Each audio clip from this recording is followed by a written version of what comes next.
Bonjour et bienvenue sur le podcast Banous, le podcast du marketing et de la com digitale.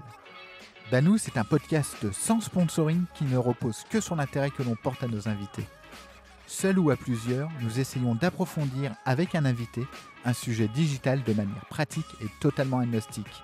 N'oubliez pas, votre aide nous est précieuse. En likant, en partageant, en mettant 5 étoiles sur iTunes, vous nous aidez à développer ce side project. Bonne écoute. Avant de commencer, une annonce importante pour tous les étudiants qui nous écoutent. Nous avons lancé un espace de discussion. Si vous avez une question marketing, une problématique digitale, rejoignez-nous sur le site de notre nouveau projet, nospam.academy. On vous y attend et comme d'habitude sur Banous, que du contenu sincère. Bonne écoute. Aujourd'hui sur Banous, nous avons la chance de recevoir Damien Landesman, VP EMEA de Social Baker, avec qui nous allons parler de social media et de l'importance du social dans sa stratégie e-commerce.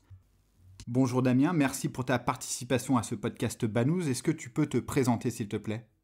Oui, bien sûr.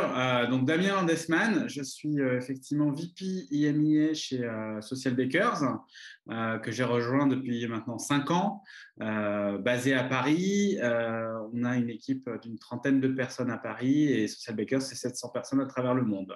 Alors, même si on enregistre mi-février, il n'est pas trop tard pour parler de 2020. Quel enseignement pourrait-on tirer de cette fameuse année ? Effectivement, fameuse année, c'est bien le cas de le dire. Ça a été une année qui a été complexe pour tout le monde. On a tous été pris un petit peu par surprise, on va dire. Mais je dirais que pour moi qui travaille dans le digital et en particulier sur les réseaux sociaux, ça a été plutôt une bonne année où enfin on a pu gagner pas mal de batailles. Et on va parler aujourd'hui de social et d'e-commerce. Et il y a beaucoup de batailles sur ces deux fronts-là qui ont été gagnés. Clairement, on se rend compte que pendant tous ces confinements, il y a eu un boom du e-commerce, un boom du social, un boom des audiences et que ça touche maintenant toutes les catégories de la population et ça a amené les marques à se remettre vraiment fortement en question et de trouver des nouvelles sources de revenus dans une période un petit peu compliquée. Alors, pour rebondir à ce que tu dis, as-tu des métriques ou des faits marquants ?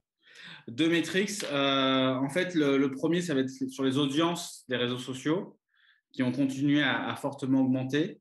Je n'ai pas les chiffres de chaque plateforme et je pense que ce n'est pas forcément l'idée ici, mais concrètement, on s'en rend compte même tous personnellement qu'on a passé plus de temps en 2020 sur les réseaux sociaux. La deuxième chose, c'est l'avènement du social commerce. Social commerce qui aujourd'hui représente au niveau global 90 millions de dollars. Je vais un peu vite en besogne, mais qui va monter dans les années qui viennent, dans les 5 ans, à 600 millions. Donc, il y a beaucoup d'opportunités à saisir. Et puis, beaucoup de choses que j'ai regardées de près cette année 2020. L'avènement du live, de plus en plus, du live commerce aussi. Plein de nouveaux formats sur toutes les plateformes et le social commerce qui m'intéresse vraiment fortement aujourd'hui. Le social dans sa stratégie commerce, finalement, est de plus en plus présent. Comment vois-tu les choses ? Alors déjà, j'aime bien commencer par définir ce que c'est que le social commerce. C'est tout simplement utiliser les outils sociaux à disposition pour faire du commerce. Donc, c'est finalement assez large parce que ce n'est pas uniquement mettre un petit bouton shopping sur sa page Facebook. C'est aussi gérer toutes les réclamations clients via les réseaux sociaux et transformer les grincheux en clients. C'est possible de le faire. Ce qu'on a vu, nous, en fait, on a pas mal de nos clients, en particulier en France, effectivement, et on travaille avec beaucoup de maisons de luxe chez Social Bakers, qui ont vu des explosions. Le mot n'est pas trop faible, dans certains cas, plus 300, plus 400% de demandes entrant via les réseaux sociaux. Donc, en gros, ça, c'est un vrai phénomène auquel les marques doivent être prêtes à répondre. Désolé. C'est un vrai phénomène auquel les marques doivent pouvoir répondre, de faire face à toutes ces demandes qui arrivent, toutes ces demandes entrantes, d'être bien équipés parce qu'en parallèle, les consommateurs sont de plus en plus exigeants. Pour rebondir à ce que tu dis, bien équipé, ça veut dire quoi ? Bien équipé, ça veut dire qu'en fait, on peut plus se permettre aujourd'hui de laisser les réseaux sociaux à une petite équipe de 2 personnes, de community managers, qui doivent, avec leurs petits bras, répondre à toutes les afflux de clientèle qui arrivent. Ça veut dire qu'il faut avoir une réponse professionnelle du début à la fin. On a fait une étude, on s'est rendu compte qu'en moyenne, donc c'est global, les consommateurs s'attendaient à avoir une réponse sur les réseaux sociaux en moins de 40 minutes. Aujourd'hui, le secteur qui fait le mieux, c'est le tourisme, qui répond en 3 heures en moyenne. Et je n'oserais même pas parler de tous les secteurs qui répondent en 3 jours sur les réseaux sociaux. Déjà, en fait, ne pas répondre n'est pas une réponse. C'est pour ça aussi que chez Social Bakers, on va accompagner de plus en plus nos clients sur ce terrain-là, de l'expérience en social. Et derrière, encore une fois, j'ai donné les chiffres, 600 millions de dollars de chiffre d'affaires qui sera généré par les réseaux sociaux à terme.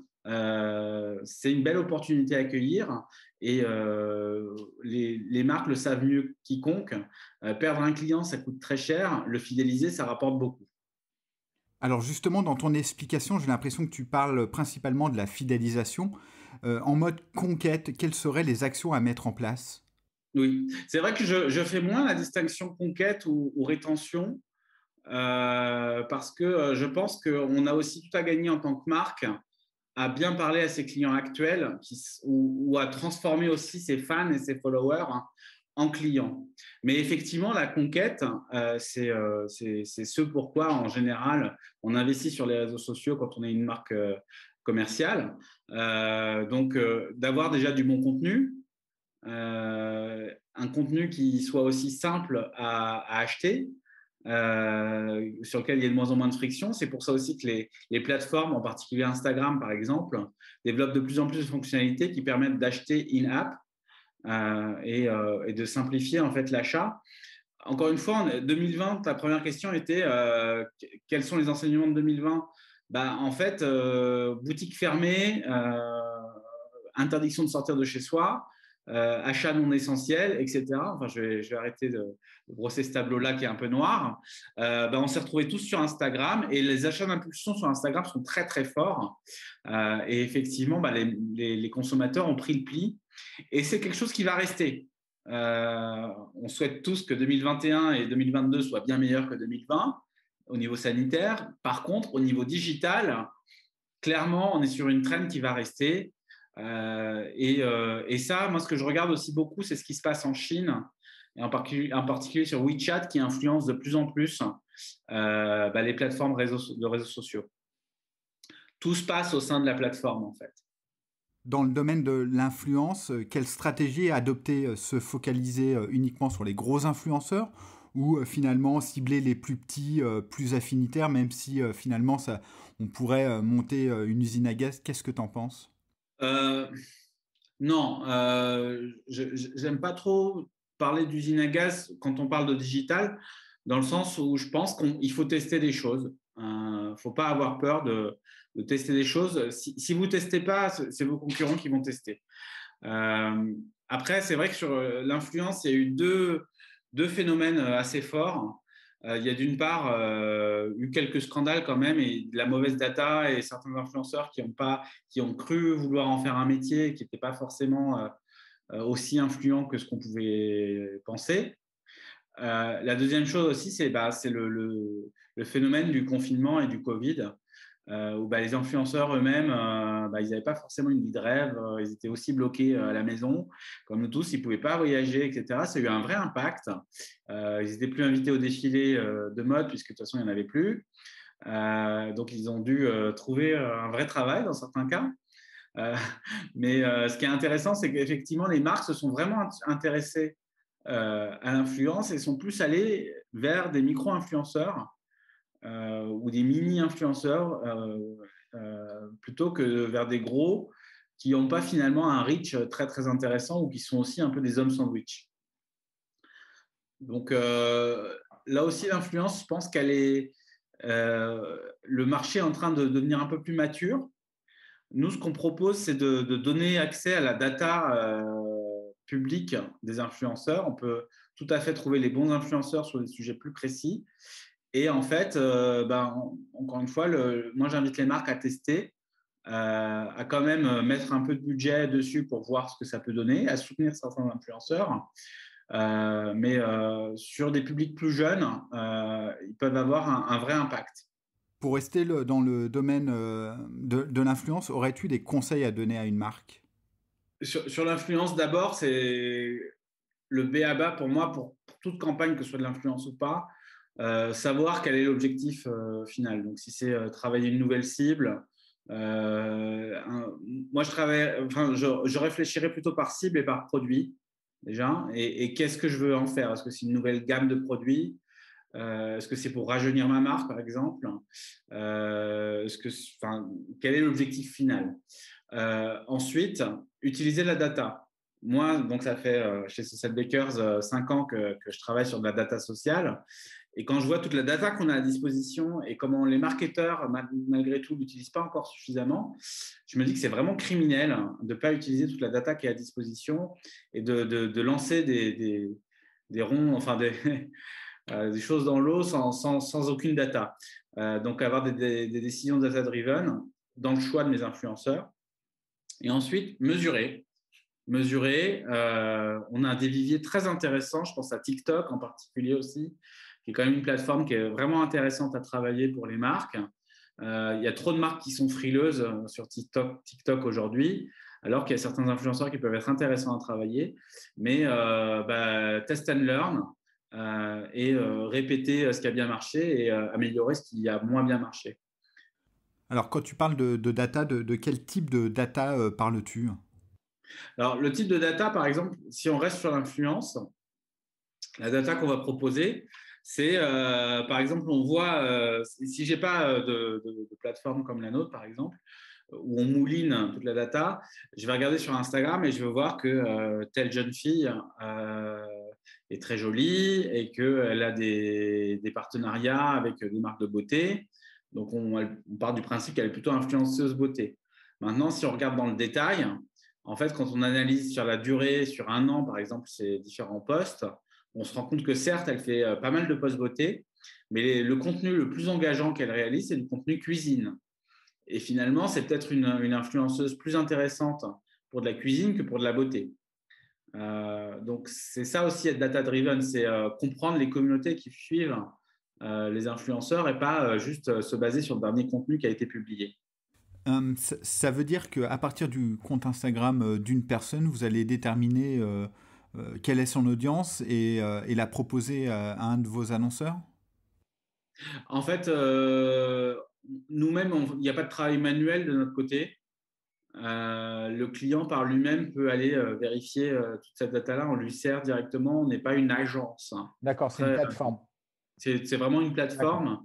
Mais après, on partage des bonnes pratiques comme ce que je suis en train de faire actuellement et on leur montre comment trouver la bonne data.